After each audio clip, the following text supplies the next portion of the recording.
Hello, everyone out there. Welcome to Local Grit. I'm here with Katherine and Callum. And Katherine, who started Pilot Solutions in 2018. In 2020, Callum joined Katherine's one-woman consultancy, and they do web design, SEM, SEO firm.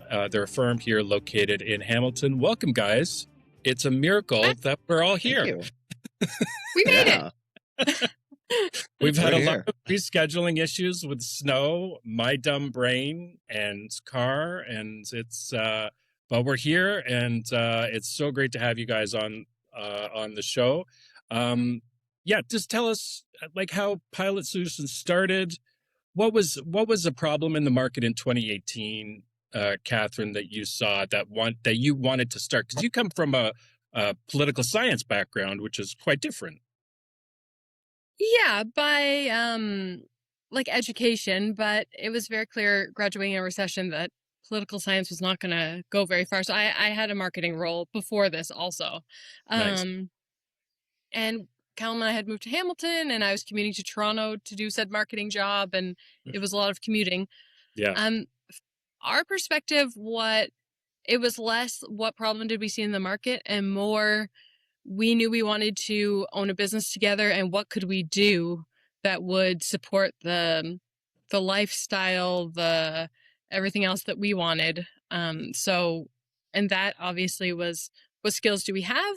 So we built Pilot to be focused on, it didn't start as the marketing agency it is today, which again is like small, and we've tried very hard to keep it very personalized to our clients. But that was kind of the impetus, is that in my marketing position, I worked with all sorts of marketing agencies, and there was a lot of switching of account directors, and you never knew who you were going to talk to or what you were going to get that day. So we tried to do that differently.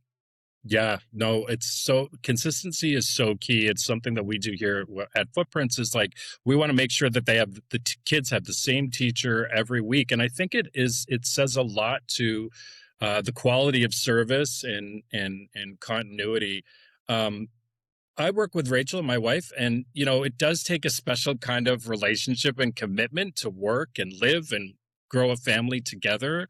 You need to balance everything properly, but at some points, someone has to be the leader and someone isn't the leader. So who's the leader at work? Who decides things, or is it a balanced effort in different things? And you're laughing because I know that I'm sure that it's like every day is a special kind of challenge.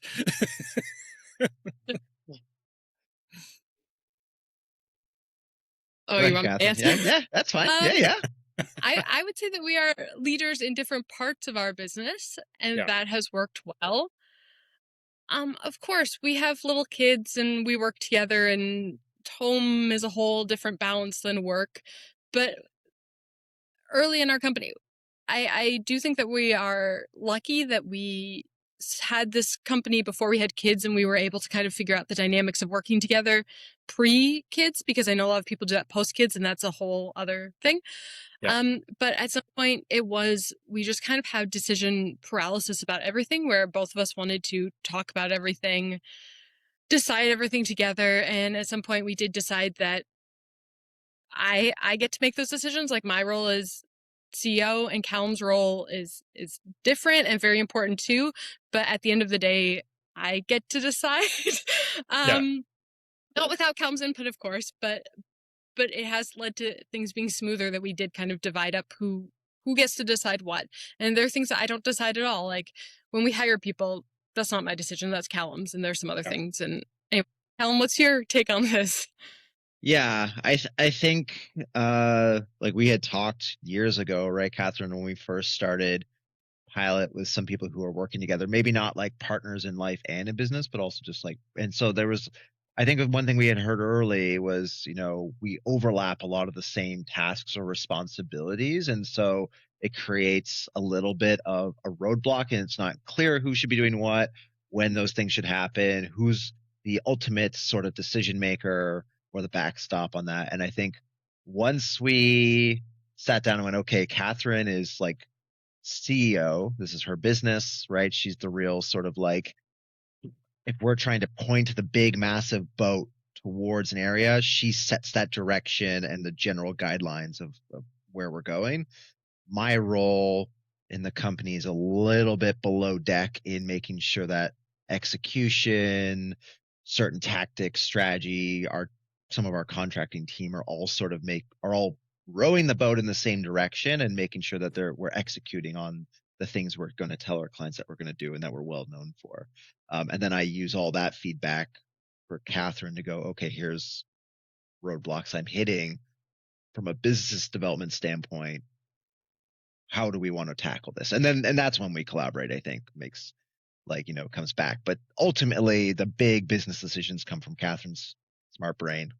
Yeah. All the nerdy day-to-day tactical decisions come from my brain.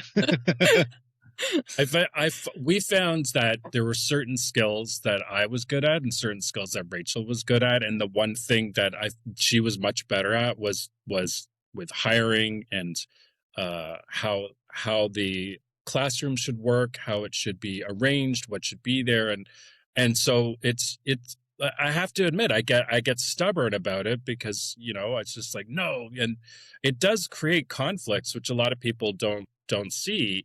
But those conflicts actually have made us better long term because we were able to get through them. Yes. And we did start after we had our first child, our Charlie 3, and it's harder. I mean, it's good that you guys had that base beforehand for sure.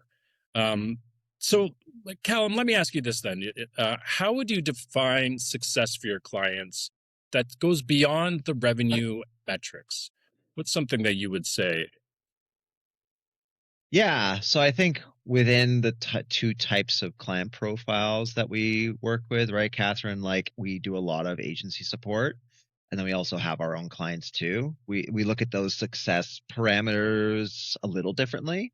So for clients directly, a lot of their KPIs and business objectives that they come to us for is in one way or the other saying we want to make more money, right? Like that's the ultimate goal. Yep. But the underlying problems are usually, can we make marketing more efficient? Can we make it simpler so that your business decisions are easier? Can we remove headaches for you that allow you to do the thing that you're really good at? Right? Mm. We have a lot of clients who are specialists, experts, have gone to school for an incredible amount of time to have really high billable rates and stuff. And they shouldn't be piddling around with website updates and search and paid media and whatnot. And so we take those headaches away from them and go set the KPI perspectives. On the flip side, I think for like a lot of agency support, I think Catherine will probably support this. I would hope. She's my boss, so she gives me the talking points. Is we're sort of looking to make their clients happy, in like make our agency support clients happy by helping them expand their services and the performance of the output. So a lot of agency support where they might be building lots of websites, they might have no search and organic visibility sort of skill sets in their team. And so we come to support that to sort of accelerate the performance of those websites in the short, medium, long term, or whatever that business objective is. And that just helps them look better, right? Yep. Because then now they can say, oh, instead of just redesigning and redeveloping a website, we can also make it rank better, convert better, do all these things much better, which typically and often leads them getting more business from those clients, which is what makes them also very happy. Yeah, no, I mean that we are in business. I mean, a lot of people think that making money is bad, but it's actually what keeps things going, and people kind of overlook that type of thing. So what's your do you have a specific client? Who's your ideal client, would you say? So we have two. Oh, we have two kind of streams. So like Callum was just talking about, part of our work is supporting other marketing agencies that don't have the expertise we have. Specifically, it's usually in the search realm, whether that's AI search or traditional search or paid media. And they want to, again, like be able to offer their clients more services, so they bring us in as a partnership and we together offer services. That's one part. That our own clients are mostly kind of medium-sized businesses that have a small marketing team that, again, need that specialized expertise in these areas, and they don't have it. So really, it's kind of a marketing department with like 1 to 10 people that needs more support to be able to actually get more leads or actually grow their revenue, or be able to deliver on some of these objectives, which is part of their marketing strategy, but they don't always have all the expertise to do it. You're right. Right. Yeah. They don't have those internal people to like, and they also don't have the operating budget to hire 5 people for specific skill sets. They don't have the money to hire a paid media manager and then a search person and then a web developer and keep them all in house, right? So they reach out and help let us be fluid with budgets to solve issues as either as they arise or plan for them quarter over quarter or year over year. And so would you say that like some of your clients come and go, or do you try to keep a contract? How do you manage that? I mean, of course, we want them to stay forever, Alex. Of course. Um, Of course. Yeah, of course, always. um, so we work in 2 ways. We do a lot of project-based work, and mostly that's kind of websites. But as we have been doing this for longer, we get a lot more of that work back. Like Yeah. we always tell new entrepreneurs is that kind of like first 2 years is really peddling in first gear. And since then, we just get a lot of repeat business because at this point we've worked with a lot of people. So while it's project based, we do tend to get those people back sometimes for a different service, sometimes for upgrades to the original service. And then the other way is search is generally like an ongoing engagement where they commit to 6 or 12 months and they work with us for specific deliverable, which Callum could talk more about, but it's generally like a percentage of growth that they are looking for. And then we do that and then we reevaluate and we keep working with them. Yeah, Yep. because I mean, strategy is long term. It's not a short term. So a lot of people don't understand that it does take time to get strategies into place. So, like, what could strategy mean for you guys, like in how you approach certain things? Because a lot of people think strategy is tactics, and they're not the same thing. What, Callum? How would you frame strategy versus tactics? Yeah, one of the first things, well, I'll put this into the way I think I engage in discovery calls with clients Hmm. when we're trying to understand their unique problems is they those companies and those marketing kind of leaders, whoever's leading the marketing charge, often come starting at the tactic level. They start saying, "We need to do SEO. I need to, rebuild a website," and that's a tactic of a strategy, right? So I Yeah. have to almost sort of like get them to stop the bike, right, or stop the boat, Yep. whatever the analogy you want to use here, and say like, we're actually going to park it back up at dock, and we're going to go, where are you trying to go? And so I Yes. just have to start asking questions about what their business operation expectations for the next year are, what their marketing goals set by those business operation expectations are, and then help them filter out different things to land on a general strategy to start, right? To go, well, it makes sense to start building execution for this and what the outcomes. So then it's like they come and they go, hey, we're trying to build $500,000 in revenue in the next 6 months. And I go, Right. okay, well, that can be that part of a core strategy concept, right? We have to expand on that, but we can immediately remove a bunch of strategy tactics like SEO. 6 months, Yeah. we don't have enough time. And it depends on the company and whatnot. That's Exactly. closer to paid media and PR and some other things. Physical media, print, Hamilton loves billboards, stuff like Yep. that. So then we can build a strategy from there as opposed to be going, well, we're just tactically providing services, right? Because if we execute on tactical services with no strategy in place and don't sit them down in the first month and actually have them walk through what that has to be, right? And build that with them, doesn't matter what we do further down the road tactically. It's always it's not a failure, but it is. It doesn't. It will achieve something, but it might not even be the right thing, right? Yeah. Everything you Yeah. want to expand on that, Catherine? That's great. Yeah. Well, My boss Mike. approves. Yeah, that's awesome. Um, that brings up an interesting question, though. Do you find Hamilton prefers traditional media like print and billboards over AI and digital? And do you find that as a harder sell? I think this is also a sub-question of where our clients are, and we Right. have That's true. some Hamilton businesses, and when we started, we had a lot of Hamilton businesses, but we Yeah. also at this point have a lot of US and Toronto clients. Right. Um, but even some of our Toronto clients have billboards in Hamilton. Yeah. So maybe it is a question. Yeah. I'm curious about that because one of the things because we moved to Hamilton 10 years ago, 11 years ago, Yeah. and I loved how it was still small city in terms of the way, like the Starbucks barista is like, how's your day going? And I'm coming from Toronto. I'm like, are you talking to me? Like, you want to know how my day's going? You know, people will let you in, but that is that charm will expand across many realms, including how people think about business. And so I think I know that during doing market research when we opened our location in Toronto, one of the things that came out is that Hamiltonians preferred in person. They preferred meeting with people. They didn't want to be online, and it's kind of refreshing because you know we spend a lot of time online, and you know you think that they would be like where everybody else is, but it's something charming about that. But segueing that into something else, and and kind of related is, so where's a company that makes real progress as opposed to a company that gets stuck? What is a consistent thing that you see with businesses of being kind of stuck in their marketing? It could be anything, SEO, SEM.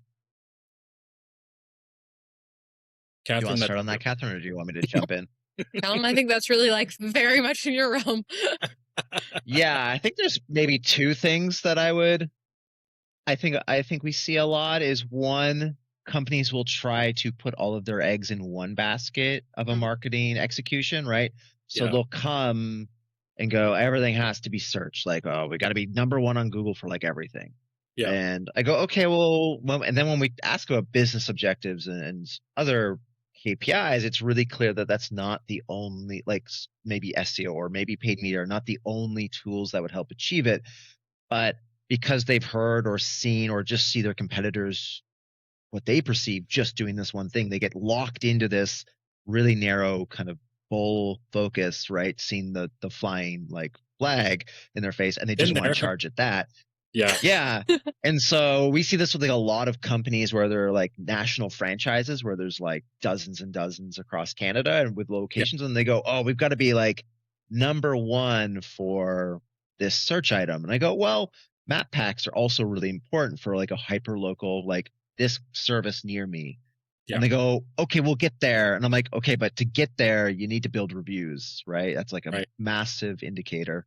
And then they'll be like, yeah, okay. But like start working on the SEO and that'll make us number one. And I'm like, it's going to support it, but it's not going to execute.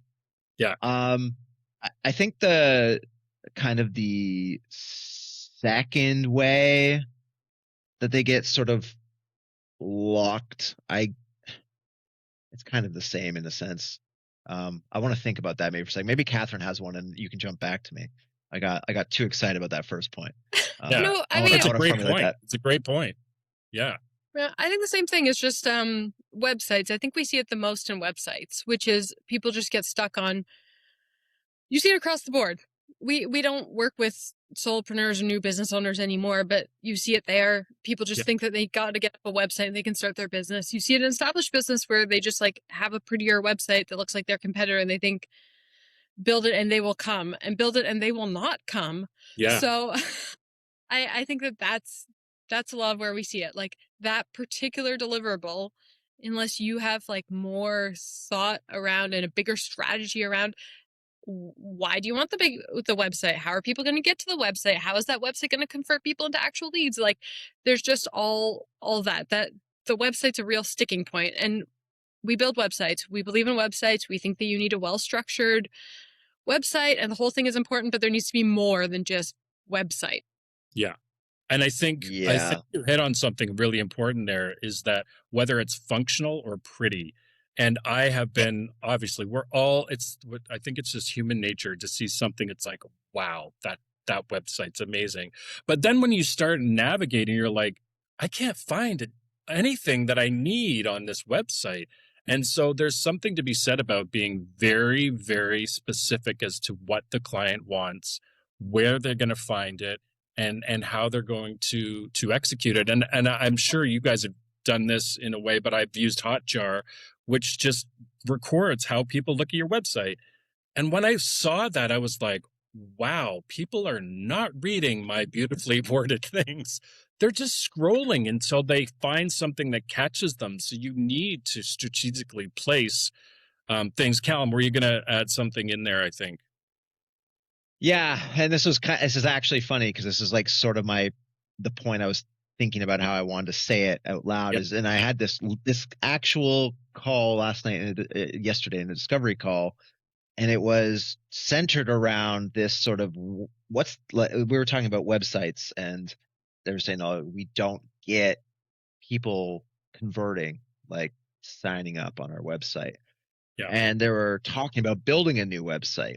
And I sort of had to stop them. I said, like, is the Yeah. website, like, is it the problem, or is what you're messaging the problem?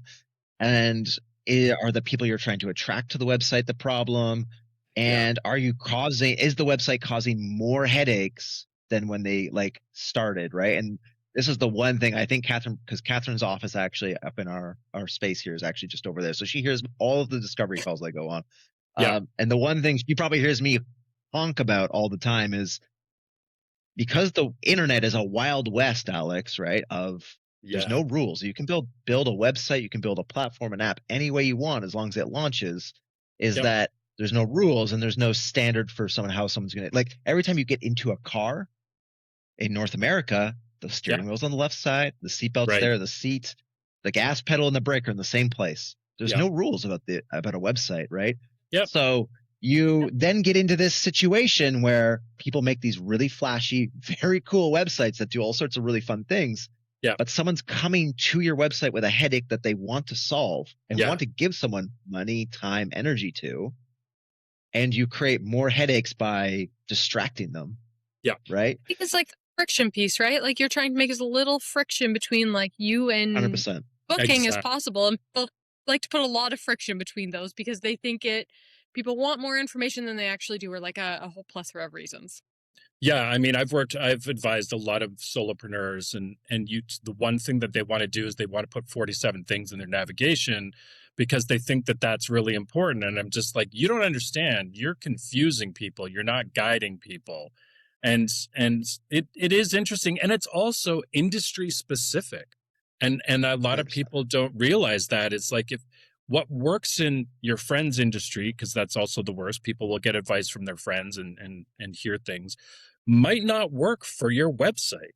And so you've got to test. You've got to do some possibly A/B testing, maybe just do different headlines, see how it works out, see what how your navigation is. I've always tried to keep my navigation as small as possible.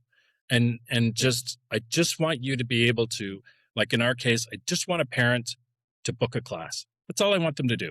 And that's the goal. And people forget about that. They think that it's supposed to be this shiny wonderland that people are going to spend hours on and just, go on and on about how great this website. No, nobody really cares, which is I funny. think Yeah. interestingly too, it's becoming clear that AI bots are not crawling the whole website, right, Callum? Like they're also just crawling the top like 30% of the front page.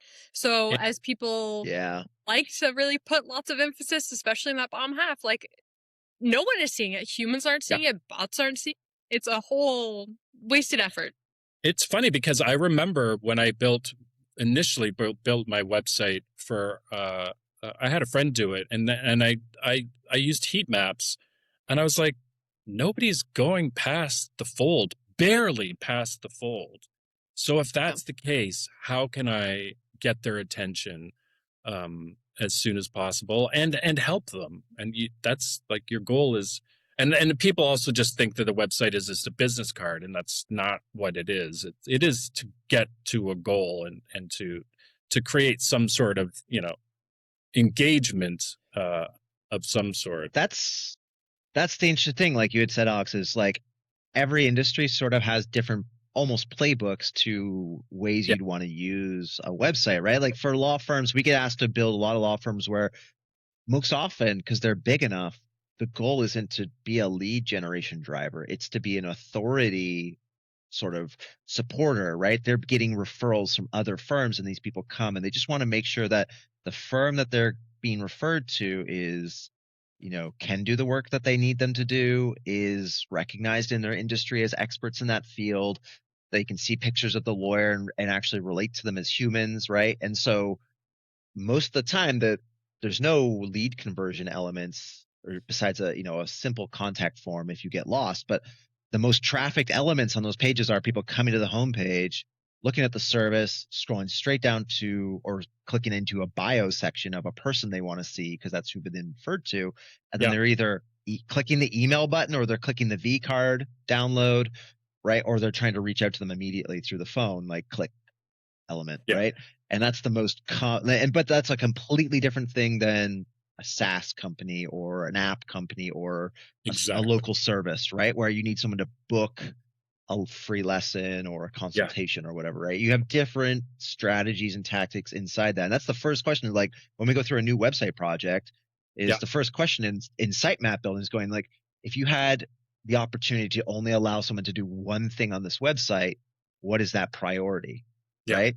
And that's really what should happen for about 90% of website builds. And I don't want to honk on about websites forever, but until you get to the enterprise level, right? Like your massive companies where there are multiple divisions and departments and stuff with different needs, your website should really be focusing people down to like one, maybe two conversion elements that move the needle the most for your business. And whether that's schedule 10 minutes with Alex on a call to make sure that this lesson, this whatever is going to be right for you, or, come to the first free class, right? Or whatever it is, right? It's about testing that market and going, this is the only things I need people to do, not Candyland of choice, right? Where they're just sort of able to pick and choose everything they want. Unless you're an e-com. If you're an e-com selling products, then again, it's another another thing. A whole different strategy, a whole different way of looking at it.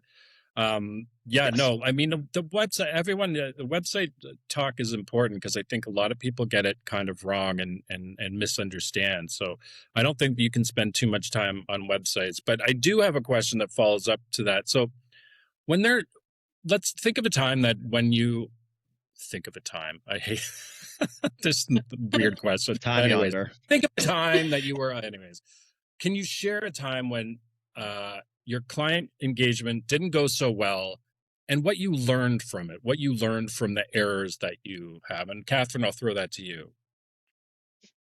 I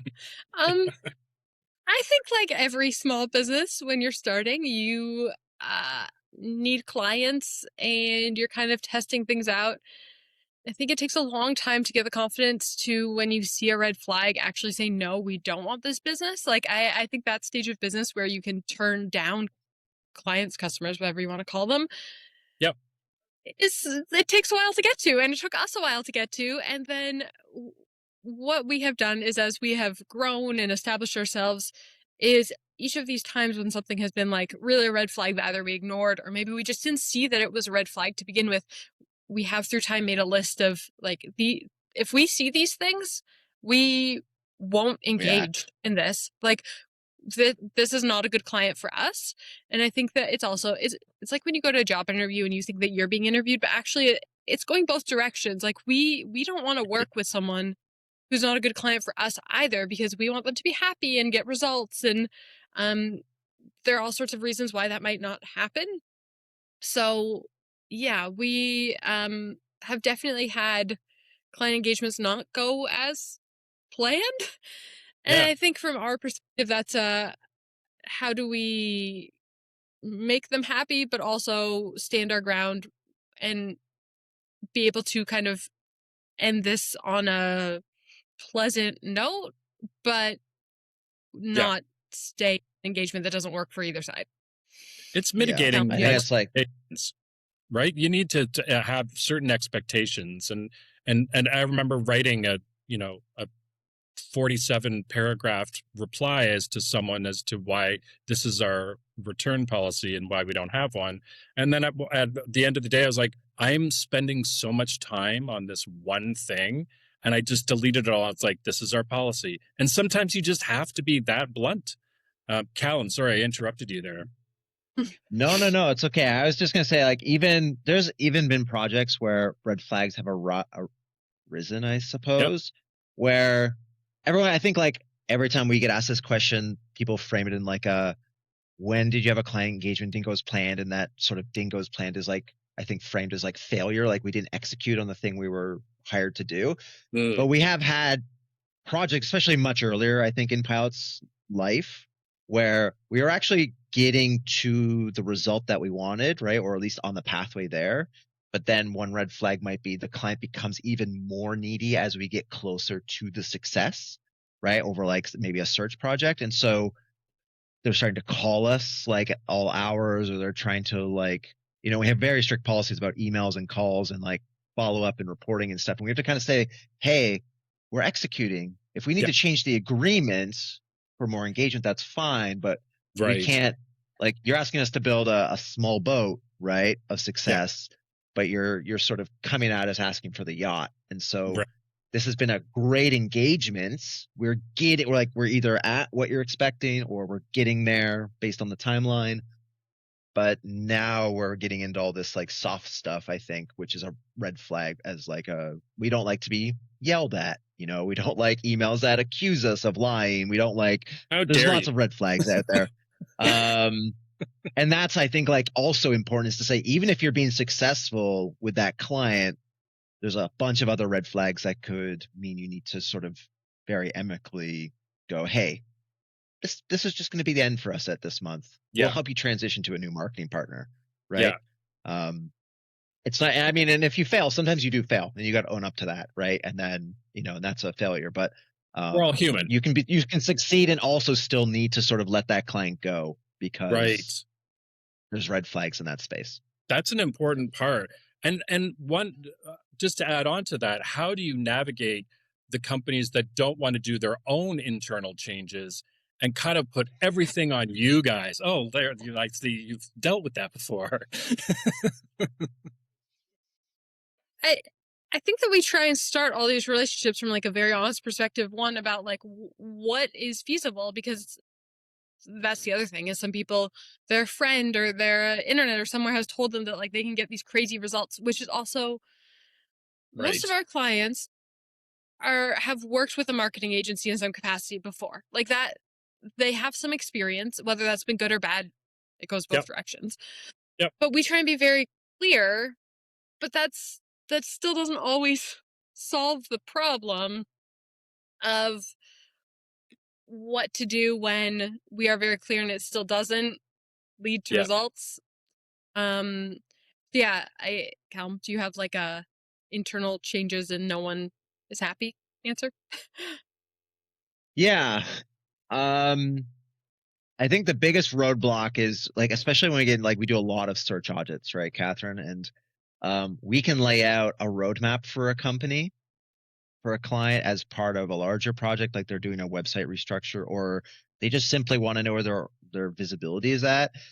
And we can lay out all the tickets, we can lay out all the strategy for them, and then they kind of sit down and go, okay, great, we'll take this away internally. And then or in that call, they'll go, these are just not things that are going to be on our priority lists. How else can we grow? And at the end of the day, I have to say, you've hired us to look in a spectrum and to give you opportunity angles for growth based on, whatever your parameters were. And that's not, this is too blunt. Like, it's not our job to convince you to internally change. We're here to guide you, to be supportive in executing, and to help you understand when we need to steer the boat in a different direction. But we're not the team to actually turn your business's boat in a different direction physically. Like, we can't do that work unless you accept it. And so, like, the internal changes are a real problem. And I think it's usually I think this happens much less now, Catherine. I think with Pilot, than when we were really young. And I think it leads to, I think, as you were mentioning a little bit earlier, is like making sure that our groundwork and discovery in the first sessions about like what the expected outcomes, KPIs, whatever you want to label them, are the sort of North Star, the truth of sort of every discussion, right? Because then you can always come back to that and go, if the goal is X, these are the elements we need to do. If you don't want to do them internally, right? Like the internal organization just doesn't want to do them, that's okay. There's just nothing for us to do here then. Yeah.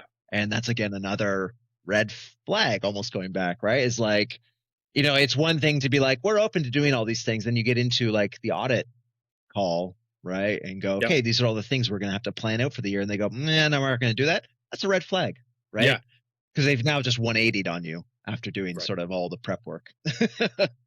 And what's a common reason of why they would 180? Does it come down to like they're just a lot of businesses, because mid-sized businesses, it's tough because there's a lot of people you have to get a yes from, right? So is it that they are incapable of doing that, or is it that that's a terrible question. It's not that they're incapable. It's just that is there too many people to go through? And do you kind of try to, is that in your discovery call? Do you try and find out, it's like, okay, how many yeses do we need to get this done? Is it, if it's 6 people, then maybe this isn't a good fit. Do you guys try to navigate that?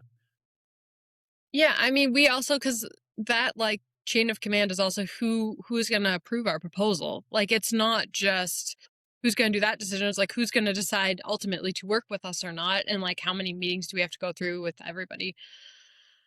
The 2 examples I can think of where people don't want things, it's not necessarily always a 180. Sometimes it is a 180. It's like they've told us things they're interested in, and we've provided keywords, and they don't think those keywords are appropriate, but that is where the search traffic is, and that is how they will get leverage. And the other time is, a lot of times we provide content briefs, and everyone says, oh, we have our own writers, we'll do whatever. And then the content briefs just sit there Execute. and they don't publish the content, and then nothing happens. I think that's the like. And then they ask why their traffic hasn't increased, or they haven't improved their position, or whatever. Right. And then now it's the spotlight's on us to be like, why hasn't this worked? Right. So they do put the spotlight in you, which is a challenge, because you have to be like, you remember that thing that you were supposed to do? And it can become an awkward conversation. And I don't think a lot of people understand that when they want to start their business. It just, sometimes you do have to be, for lack of a better word, the adult in the room, and you have to be like, sorry, we've done this and we've explained that, but you have to be you have to be diplomatic about it. And that's something that I find that I think I am a little bit better at than Rachel. She'll be just like, just cut him off. And I'll be like, well, we can't just do that because we have to. Then it's just, and it's just, the thing is that she's right most of the time when you have a client that you can't have it. And so, I mean, it kind of answers one of my other questions, which is sometimes you do have to tell the hard truth to the business owners. If working with mid-sized businesses, though, you probably don't work a lot with the business owners, or do you? Do they come with you, or do you come with their marketing team? Who's the go-to person in most of your things? Yeah. As time goes on, we don't work with the business owner very often anymore, but we do have, as Callum said, like we have lots of service-based kind of smaller businesses. Think professional services, lawyers, accountants, engineers. In that case, we do generally work with the business owner, but sometimes they still have like a director of operations or director of marketing that like works together in tandem with them. But yeah, as time has gone on, we work definitely less with the business owner themselves and more with whoever is in charge of marketing. And sometimes we'd never meet the business owner. Yeah. So it definitely is a different dynamic than when we first started. We only worked with small businesses and mostly just Hamilton-based businesses. And that's different, and also in some ways, from our perspective, harder because they are generally small, which means the results that they expect are so large. Right. Because they are putting all the eggs in one basket. So it's a tricky balance.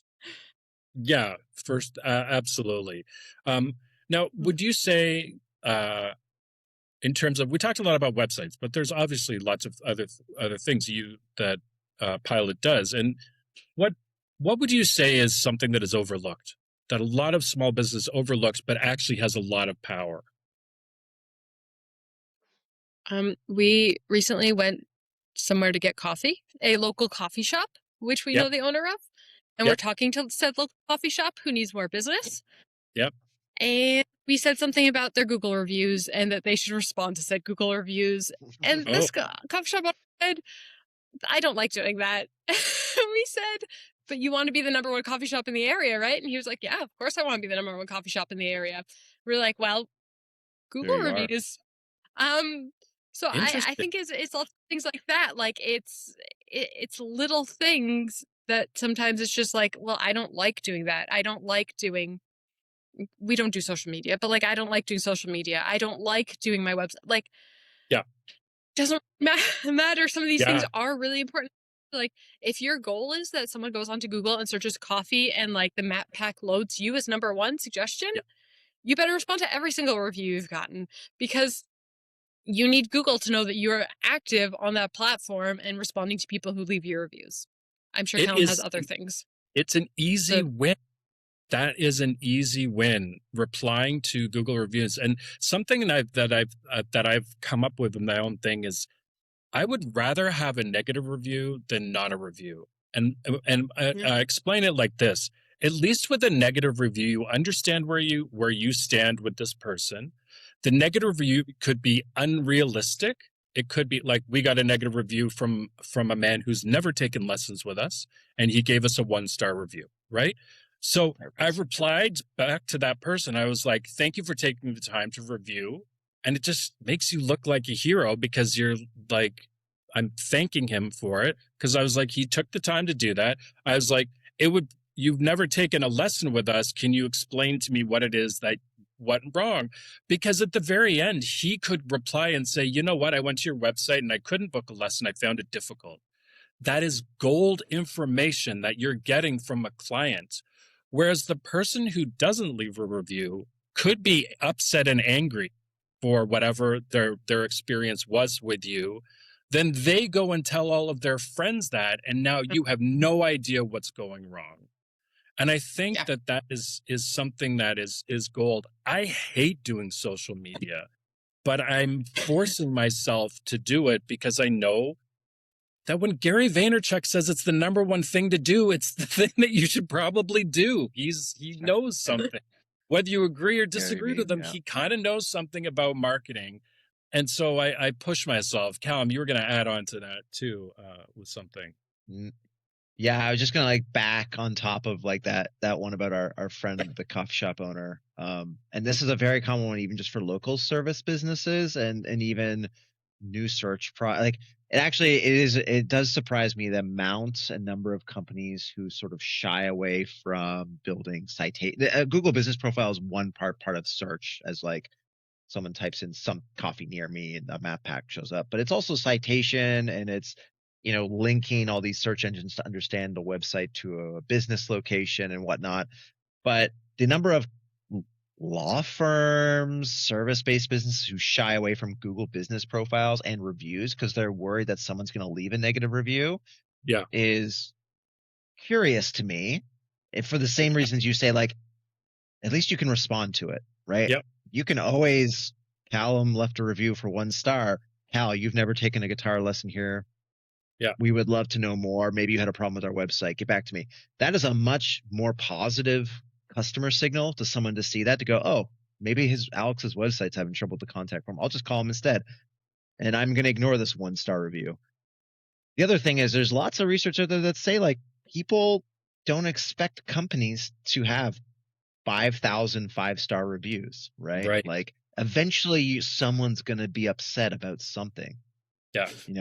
Some people say that's a 85-year-old man. 85-year-old man can't park in your parking lot, gives you a 1-star review. Okay, right. Great. You've got 4.9 stars. Nobody cares. And at least you can like, and then you can just build more reviews. And so I get into this conversation a lot, is like, especially with like law firms, I guess, where they're just like, no, we haven't built a Google Business Profile ever because reviews. We just don't want someone who's either never worked with us or someone we couldn't actually help because of the situation and facts of their case, leaving us a 1-star review, making us look bad. And I go, well, that's neither here nor there. You can at least respond to that, right? And I think that's like a really like that's just one facet of things I feel like in the It, entire. it And then I think the other thing that I was actually going to mention, which is a completely separate topic, is uh yeah. companies, especially as you get into like the medium size. I actually support to not do this in really small businesses because you need a little bit more of a focus plan, but in medium and larger size businesses, to not actually be willing to experiment, to actually try different tactics. You Oh can't yeah. know everything. And so like Right. we're constantly in our paid media campaigns testing different tactics in Of landing course. pages, Yep. targeting, query data, and Yeah. telling the client that going, hey, we're using some of the budget to test a different tactic here because we Yeah. want to see how that stacks up to the rest of our performance and whether it gives us a good angle or not. Yeah. Because that's where innovation can happen, right? That's where you could be a leader in your industry as opposed to and I've noticed that in because I've done marketing for like home services for like construction and stuff like that. Literally, you could take the logo off of one and put it on another one. You would not know the difference. Their websites are designed and laid out exactly the same way. And I've encouraged a lot of people to be like, show that you're real people. Show who the team is, who they're going to be working with, what their roles are. And there is this reluctance. They're like, oh, well, I don't think that's professional. I remember one woman, she makes these organic hand cloth towels. And she's a riot. She's funny and she's engaging when you speak with her. And her website copy is just like, buy these towels, $4.99. And I'm like, it's not reflecting who you are. And she's like, she literally said this to me. You're allowed to do that? And I'm like, yeah, your personality needs to come through. That's what's going to make you different from the next person who says, buy these towels $4.99. Or they'll take their wholesaler or distributor's product information, copy and paste it onto their website. And I'm like, how many customers does this distributor have? And they're like, oh, there's about 30 of us. And I'm like, do you think all 30 of you were doing exactly the same thing? And they're like, oh, that's an interesting point. So yeah, no, that's something that's really interesting. There are low hanging fruit items that a lot of businesses overlook, and I think it's human nature to kind of go for this shiny object, for sure. Um, so, well, I mean, this has been flown by. I've really enjoyed this conversation. Thank you so much for coming on. Um, what are you guys working on in the future? Do you have any future plans? And where do you see Pilot? You're coming up. It's 8 years now. You're going to be coming up to 10 years. Anything that you see in the future that you see coming on the horizon? Catherine, go with that one. Oh, me. Yeah. Um, You're always like deer in the headlights. What? on the hot seat for this. Yeah, Alex, honestly, I haven't thought about the 10 years coming up. Yeah. But it is, I guess, coming somewhat fast. Yeah. We don't have any great this by 10-year plans. We are just trying to, I mean, honestly, after our kids are little, we only recently kind of got our life back to both fully focus on our business for kind of the last year. So we're still settling into that and seeing what this capacity is like while we both have like a lot more capacity to fully focus on our business. Yeah.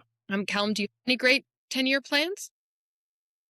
No, I agree. I think like we've recently only just, you had Matt leave, and we've had years where like only one of us or one and a half, and we've had sort of, a bit of a role there. I think this has been like the last sort of 12 to maybe 18 months has been a really nice. We've been able to sort of stabilize some of our systems and our operations and have a bit more of a longer production plan, but clearly not for 10 years. Up 2 years, up to 10 years. Up to 2 years.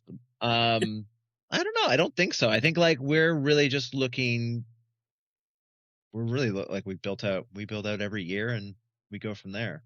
Nice. Yeah, I Right? think Like I also think like marketing changes so fast that It's yeah, true. where we in the last like 2 or 3 years, we have shifted more from like small, medium business to more of this like mid-size. We have some enterprise level clients. So Yeah. our market has shifted. We've been trying to figure that out, or trying to deal with everything that comes with that. And the other thing is obviously late last year, our service offering shifted to AI search and a Yep. lot more AI search. So we're in an industry that kind of keeps you on your toes, and it's hard to plan Yeah. ahead. Yeah. So No, that's very, very yeah. true.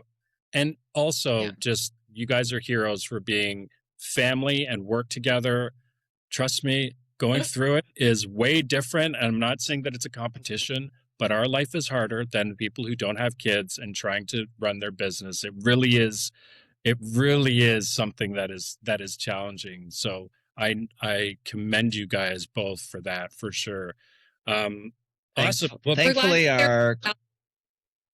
what was that? I was Sorry. just gonna say, thankfully, our client, a lot of our clients are all of our clients are amazing, but especially Yeah. because we work so closely with our clients all the time, and they actually see us as owners in calls like this. It's not uncommon for like, especially Amelia loves this, our oldest, to run into the background and sort of like, Yeah. like wave at everyone and whatnot, and then run off giggling, and you're like, okay, well, you know. I mean, I'll hide in the bedroom to take a phone call, and we have 3 kids, and at one point, someone's going to come into my bedroom for the phone call and just be like, can you tell me where the peanut butter is? And I'm just like, bro, we're at a Do stage. you We're at 19, 15, and 11 for our age kids, so it's a little bit different. And you guys are at a young stage. I've been there, and I know how challenging it is. So I definitely commend you on that. And thank you so much for coming on. It's been awesome. Thanks so much for having us, Alex. Thanks for having us. It's been great. Yeah, we'll do it again for sure. We'd love to. Nice. Hopefully it won't take 4 times for us to get together next time. Right? Children. I know, we still all have kids. Yeah, exactly. Thank you so much. Yeah. Thanks guys. So all right, take care. See you.